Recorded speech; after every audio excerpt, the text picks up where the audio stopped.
नमस्कार दोस्तों, स्वागत है आपका आज के इस वीडियो में।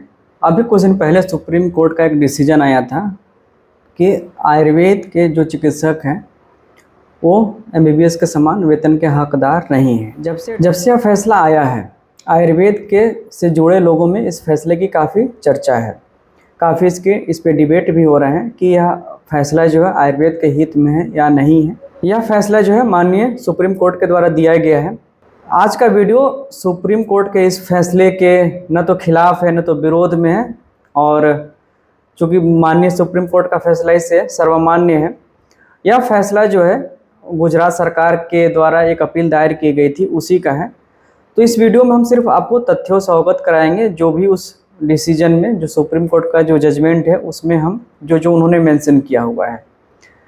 यह एक लीगल मैटर है, तो हो सकता है एक दो शब्दों की व्याख्या हम सही से ना कर पाएँ, तो उसको आप कोई इसमें अन्यथा नहीं लेगा। अगर आपको कहीं भी कोई समस्या है तो आप उसको किसी भी जाने माने वकील से आप उसको एक्सप्लेन करा सकते हैं, हो सकता है वो बेहतर कर पाएँ। फिर भी हम एक समरी के रूप में इस पूरे केस को हम बताएंगे। ये केस काफ़ी इम्पोर्टेंट है, आप सभी के काम आने वाला है। ये जो केस है काफ़ी पुराना है, लगभग जो है 1999 के आसपास में एक कमेटी का रिपोर्ट जो है, टीकू कमेटी की जो रिपोर्ट थी उसको लागू की गई थी। बाद में गुजरात सरकार ने उसको हटा लिया था, यानी कि उसके जो लाभ है वो आयुर्वेद के चिकित्सकों को देना उन्होंने बंद किया था। और ये मामला जो है लगभग 99 के आसपास से चल रहा है। उसी मामले में पहले जो अपीलेंट थे, यानी कि जो वहाँ के मेडिकल ऑफिसर थे, वहाँ के हाई कोर्ट में गए। हाई कोर्ट में उनको पॉजिटिव रिस्पांस मिला और गुजरात हाई कोर्ट ने कहा कि सेम कैडर है, सेम वर्क है, तो आपको सेम सैलरी देनी पड़ेगी। यानी कि वहाँ के हाई कोर्ट ने गुजरात सरकार को ऐसा निर्देश दिया था। लेकिन गुजरात सरकार ने इस फैसले को नहीं माना और उसी फैसले के खिलाफ सुप्रीम कोर्ट में इस बार गुजरात सरकार ने अपील दायर किया। और उसमें इन्होंने जो एफिडेविट दिया था उसमें उन्होंने सिद्ध किया है कि आयुर्वेद के चिकित्सक या आईएसएम के चिकित्सक, यानी कि इसमें होम्योपैथी भी है, यूनानी भी है, सिद्धा भी है, इनका वर्क नेचर और एमबीबीएस का वर्क नेचर अलग है। जो भी उन्होंने एफिडेविट दिया इस फैसले में, पूरा एफिडेविट तो नहीं है डिसीजन में, उसकी कुछ मेन पॉइंट्स ही टेबल फॉर्म में दी गई हैं। अब क्या है, अब मैं नहीं बता सकता कि क्या गुजरात सरकार की तरफ से एफिडेविट दिया गया था, तो इस एफिडेविट को भी हम डिटेल में आपको बताएंगे। साथ में सुप्रीम कोर्ट के जो माननीय जजों ने इसमें लंबी सुनवाई की और कुछ दो मेन पॉइंट्स इन्होंने उसमें चुना। उन्होंने मतलब इस फैसले को देने के लिए दो पॉइंट्स को उन्होंने डिसाइड किया। पहला ये था कि सेम कैडर पे अगर अलग क्वालिफिकेशन के लोग शामिल होते हैं तो क्या उनकी सैलरी में डिफरेंस हो सकता है। और जो दूसरा उन्होंने सवाल उठाया था कि जो आईएसएम के डॉक्टर्स हैं और जो एलोपैथिक डॉक्टर्स हैं उनका वर्क नेचर सेम है या नहीं है। इन दो मुद्दों पे ही पूरा केस डिस्कस किया गया है। इसके रेफरेंस में जितने पुराने जजमेंट्स थे ऑल ओवर इंडिया, कुछ हाई कोर्ट के, कुछ सुप्रीम कोर्ट के भी, उन सबको भी कोट किया गया और उनके डिसीजंस को भी इसमें इंक्लूड किया गया। और पूरा इंक्लूड करने के बाद लगभग 29 पेज का ये डिसीजन है। और सबको कोट करते हुए आयुर्वेद की हिस्ट्री को भी कोट किया गया कि आयुर्वेद का जो हिस्ट्री है काफ़ी ग्लोरीफाइड रहा है। उन सबके कोट करते हुए इसमें डिसीजन दिया गया। डिसीजन तो ऑलरेडी आप सबको पता ही है कि क्या डिसीजन आया है, लेकिन वीडियो में आपको यह देखना जरूरी है कि किन किन मामलों को इंक्लूड किया गया। एक एक पॉइंट्स को मैं कोशिश करूंगा बताने की, समझाने की, कि माननीय सुप्रीम कोर्ट ने एक एक पॉइंट पे क्या क्या क्लैरिफिकेशन लिया है, कौन कौन से पुराने केसेस को इसमें इन्वॉल्व किया है, उनके फैसलों को इसमें इंक्लूड किया है और लास्ट में फैसला क्यों दिया है।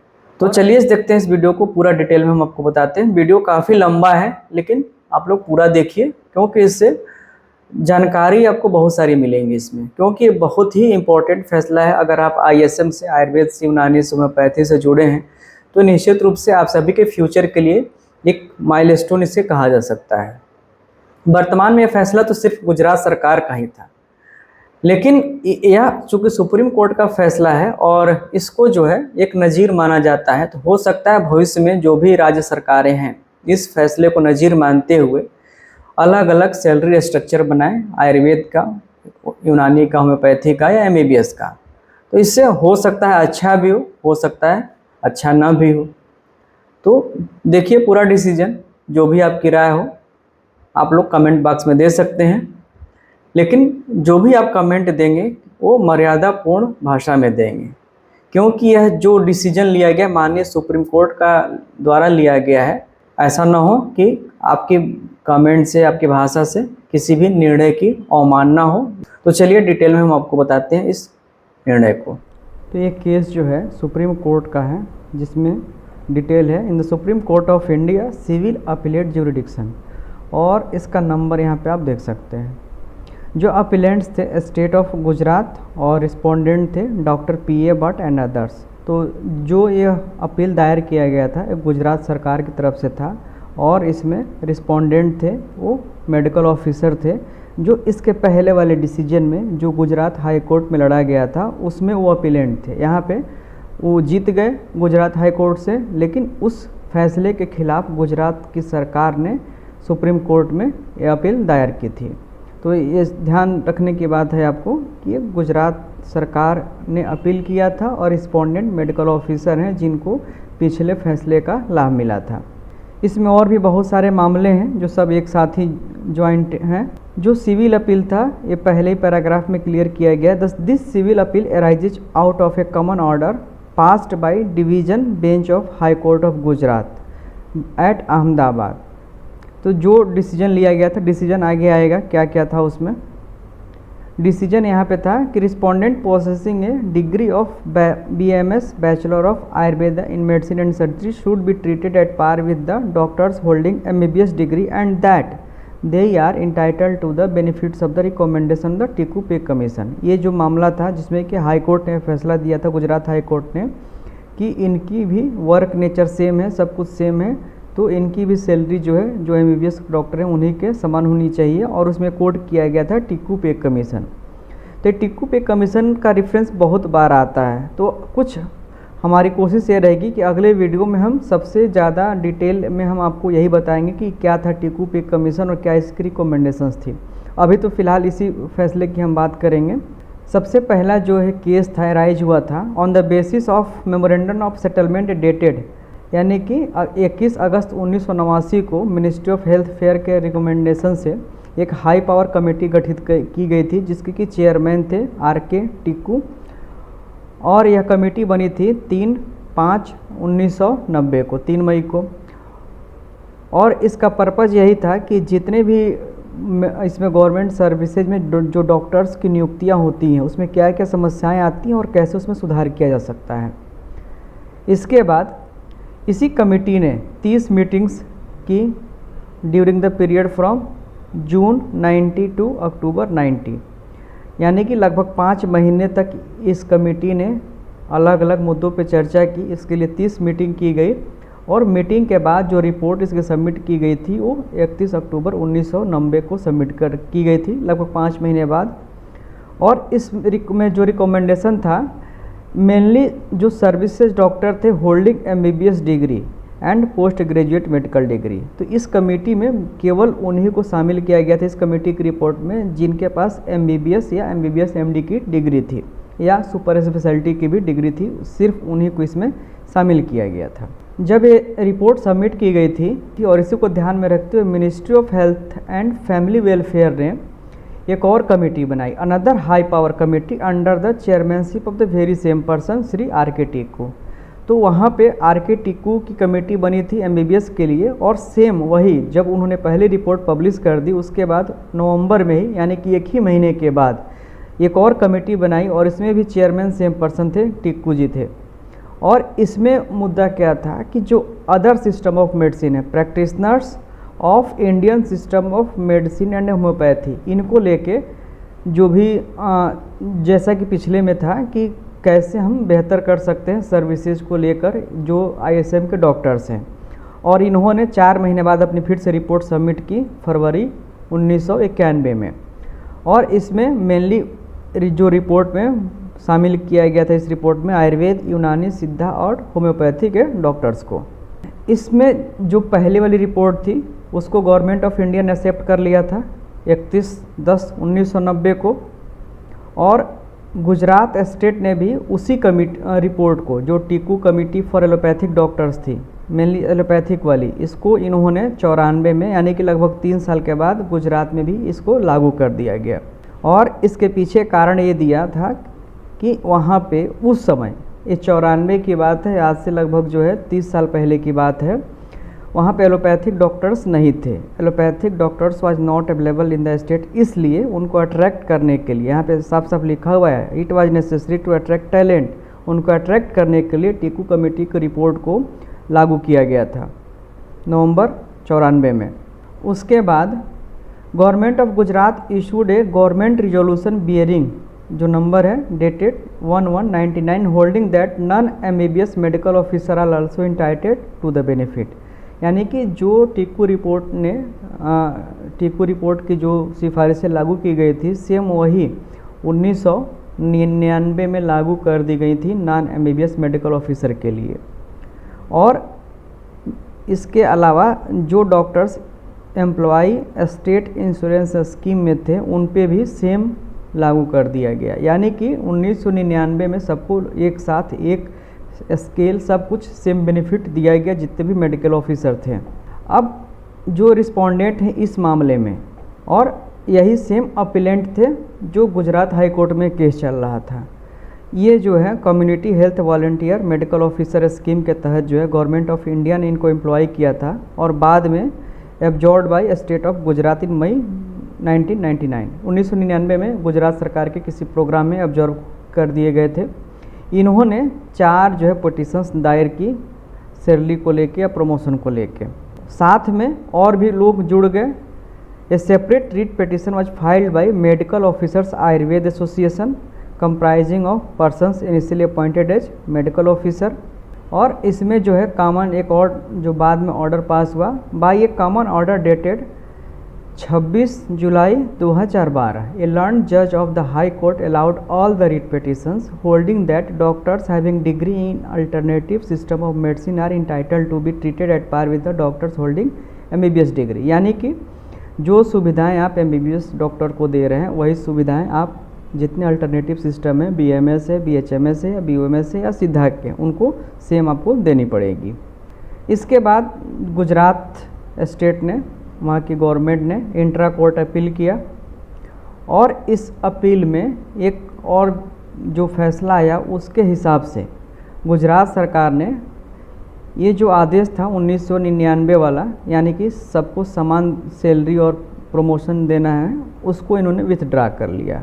जो 99 में इन्होंने लागू किया, इसको इन्होंने 31 जुलाई 2013 को विथड्रा कर लिया और सारे बेनिफिट देने इन्होंने बंद कर दिए।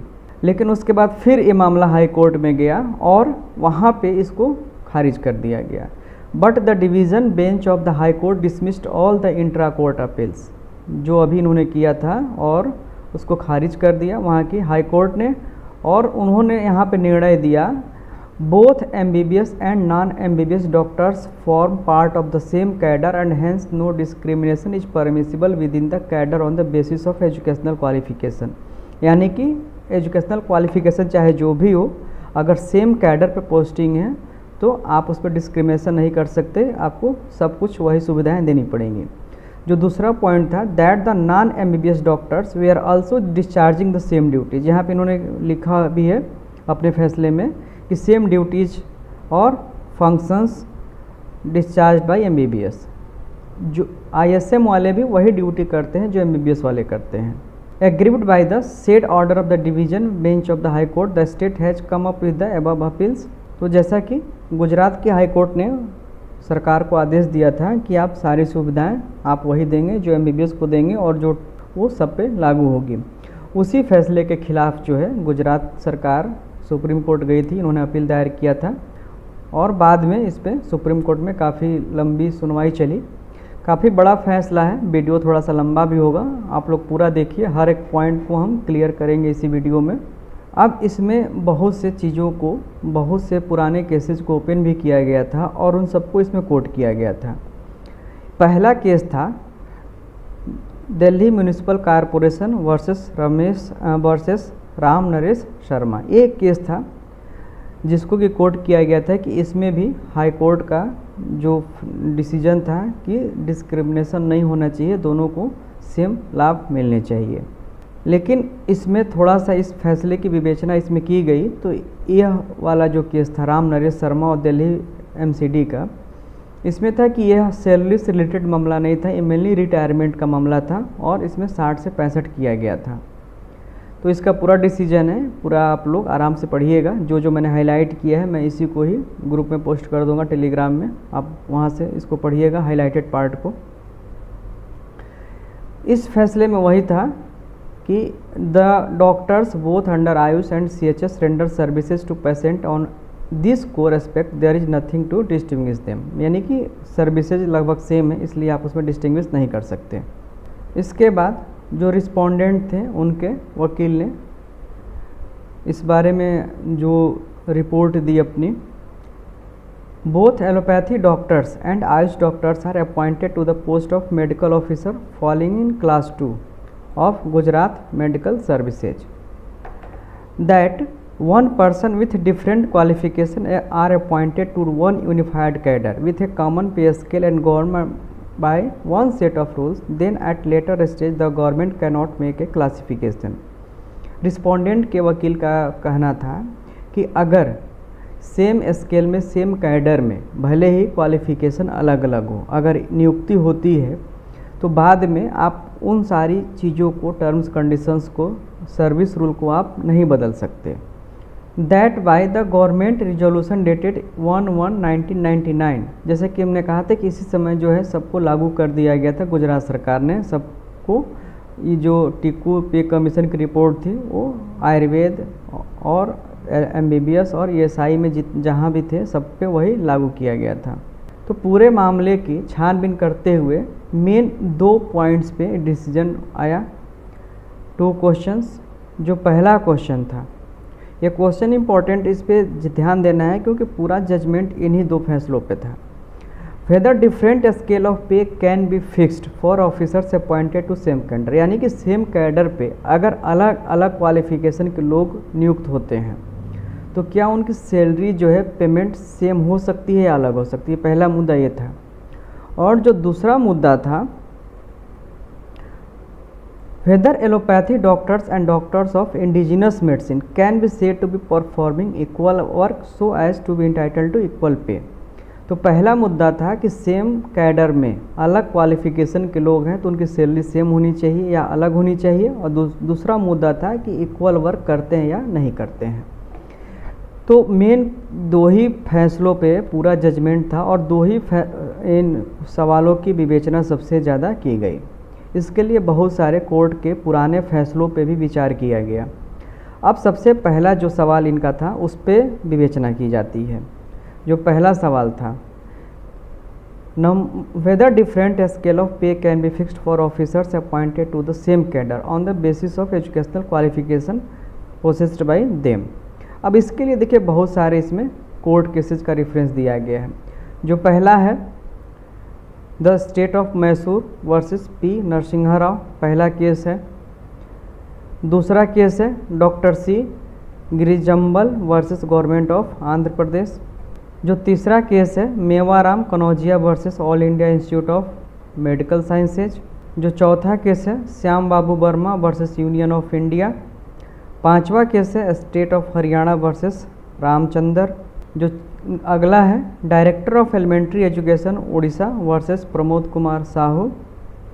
तो 6-7 पुराने केसेस की विवेचना के बाद जो कंक्लूजन निकला यहाँ पे इस केस में, उसको यहाँ पे पॉइंट आउट किया गया है।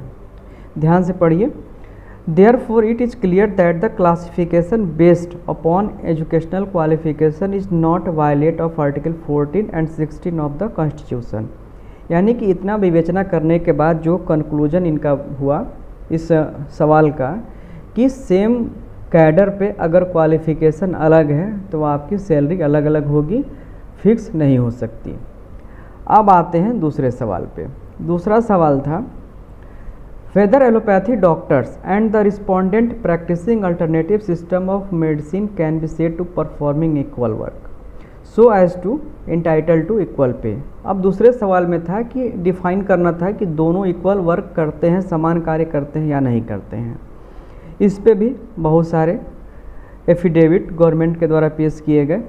सबसे इम्पॉर्टेंट यही था कि जो गवर्नमेंट ने एफिडेविट किया था यह एक फैसले का आधार बना। अब देखिए कि गवर्नमेंट ने क्या एफिडेविट दिया था, और ये गवर्नमेंट ऑफ गुजरात का एफिडेविट, गुजरात सरकार के द्वारा एफिडेविट जो है दिया गया था। तो पहला एफिडेविट में क्या है, पहले पॉइंट में, that while general hospitals and government hospitals come under the medical services department PSC CSC and government dispensaries come under the public health department. जो दूसरा है, that in respect of medical services doctors with MD MS or post graduate degree diploma are appointed to class 1 specialist cadre। जो तीसरा है, homeopathy doctors are appointed to class 3 post. चौथा जो point है, Ayurveda doctors are appointed to class 2 post. जो पांचवा है, there are a lot of differences between the duties and responsibilities discharge by both these categories of doctors. अब जो भी affidavit प्रस्तुत किया गया था सरकार के द्वारा कोर्ट में, उसके आधार पे कंपैरेटिव चार्ट बना। इस चार्ट ऑलरेडी आप लोग देख चुके हैं, आप लोग सोशल मीडिया पर हर जगह उपलब्ध है, इसमें ज़्यादा बताने की ज़रूरत नहीं है, आप सबको पता है। इस चार्ट को ज़्यादा जानना हो तो वीडियो को पॉज करके आप लोग पढ़ सकते हैं इसे। हम आते हैं अगले पॉइंट पे, जो मेन यहाँ पे है conclusion. Taking into consideration a comparative chart relating to characteristic of both these types of medicine and not taking into consideration the comparative chart which we have extracted in paragraph 41 above was the first mistake committed by the High Court in the impugned order। तो इसमें supreme court की का comment ये है कि जो chart है वहाँ पे जो हाई कोर्ट है, वहाँ की गुजरात हाई कोर्ट ने इसको समझने में मिस्टेक किया, फर्स्ट मिस्टेक कमिटेड, यानी कि जो एफिडेविट प्रस्तुत किया गया उसको ठीक से एनालाइज करने में गुजरात हाई कोर्ट ने मिस्टेक किया और वो आदेश दिया था सेम सैलरी का, सेम पे का। यानी कि यहाँ पर सुप्रीम कोर्ट के अनुसार हाई कोर्ट का डिसीजन जो है गलत था, उन्होंने समझने में भूल की। इसके बाद यहाँ पे और है, we shall not be understood to mean as though one system of medicine is superior to the other. It is not our mandate nor within our competence to assess the relative merit of these two system of medical science। इस decision के साथ साथ एक parallel में supreme court का एक comment इसमें है कि हम चाहे जो भी आदेश दें, इस फैसले का उद्देश्य यह नहीं माना जाएगा कि एक सिस्टम दूसरे सिस्टम से सुपीरियर है। जो भी आदेश हो, आप इस आदेश का मीनिंग यह नहीं निकालेंगे कि आयुर्वेद या एलोपैथ एक दूसरे से कौन सुपीरियर है कौन इन्फीरियर है। It is not our mandate. उन्होंने यह भी कहा कि ये हमारा काम नहीं है और न तो हमारी कार्य प्रणाली में या उनके अधिकार क्षेत्र में आता है। Nor within our competence to assess the relative merits of this two system of medical science. इन्होंने स्पष्ट कह दिया कि फैसला चाहे जो भी हम देंगे, आप किसी भी पैथी को एक दूसरे से कम नहीं समझेंगे और न तो ये हमारे अधिकार क्षेत्र में आता है कि हम किसको बड़ा कहें या किसको छोटा कहें। साथ में इन्होंने आयुर्वेद के बहुत सारे रेफरेंसेस कोट किए हैं, करीब करीब 3-4 पेजेज आयुर्वेद के पुराने रेफरेंसेज हैं, चरक संहिता का, सुश्रुत संहिता का, जितने सर्जिकल प्रोसीजर्स हैं पुराने, वो सब इसमें कोट किए गए हैं कि सर्जरी की जो है आयुर्वेद की ही देन है। सब कुछ मानने के बाद, नोट करने के बाद, अपने फैसले में सबको इंक्लूड भी किया इन लोगों ने, सब कुछ इंक्लूडेड है फैसले में कि क्या क्या हिस्ट्री रही सर्जरी की। उसके बावजूद भी जो लास्ट का कमेंट है वो हम आपको दिखाएंगे। Therefore we have no doubt that every alternative system of medicine may have its pride of place in the history. यानी कि जो भी हमारा अल्टरनेटिव सिस्टम ऑफ मेडिसिन है, इनका इतिहास जो है बहुत ही गौरवपूर्ण रहा है। But today the practitioners of indigenous system of medicine do not perform complicated surgical operations. लेकिन वर्तमान में जो ISM के प्रैक्टिशनर्स हैं, कॉम्प्लिकेटेड सर्जरी नहीं कर सकते और न तो आयुर्वेद की स्टडी करने के बाद वो ऑथराइज है सर्जरी करने के लिए। सिमिलरली ए पोस्टमार्टम और autopsy is not carried out by in the presence of Ayurvedic doctors. यानी कि आयुर्वेद के डॉक्टर्स को पोस्टमार्टम या ऑटोप्सी करने का भी अधिकार नहीं है। इंक्वायरी जो है section 176 of CRPC deals with inquiry by magistrate into the cause of death. जो कॉज ऑफ डेथ में वहाँ भी आयुर्वेद के डॉक्टर्स को जो है अलाउ नहीं है, अनुमति नहीं है या परमिशन नहीं है कॉम्पिटेंट अथॉरिटी के रूप में। ये काफ़ी एक इम्पॉर्टेंट मुद्दा बनता है माननीय सुप्रीम कोर्ट का इन्होंने कमेंट किया कि it is common knowledge that during out patient days यानी ओपीडी में in general hospital MBBS doctors are made to attend to hundreds of patients which is not the case with Ayurveda doctors. यानी कि उन्होंने लिखा है कि जो एलोपैथी के हॉस्पिटल से वहाँ के ओपीडी में बहुत ज़्यादा मरीज देखे जाते हैं और आयुर्वेद डॉक्टर्स बहुत ज़्यादा पेशेंट नहीं देखते। ऊपर वाले चार्ट का हवाला दिया गया है। The state of Gujarat have claimed that IV injection and ART injections can not be administered by Ayurveda doctors, यानी कि आयुर्वेद के डॉक्टर आईवी इंजेक्शन और एआरटी इंजेक्शंस नहीं देते हैं। Therefore, even while recognizing the importance of Ayurveda doctors and the need to promote alternative indigenous system of medicine, of the fact that both categories of doctors are certainly not performing equal work to be entitled to equal pay, यानी कि जो भी importance है या इनके promote करने की आवश्यकता है उसके बावजूद भी we can not be oblivious of the fact, मतलब both category of doctors are certainly not performing equal work. इनका मानना था कि इतने सब होने के बावजूद भी जो दोनों स्ट्रीम के कैटेगरी के डॉक्टर हैं not performing equal work to be entitled to equal pay, यानी कि समान काम नहीं करते इसलिए इनको समान पे नहीं दिया जा सकता।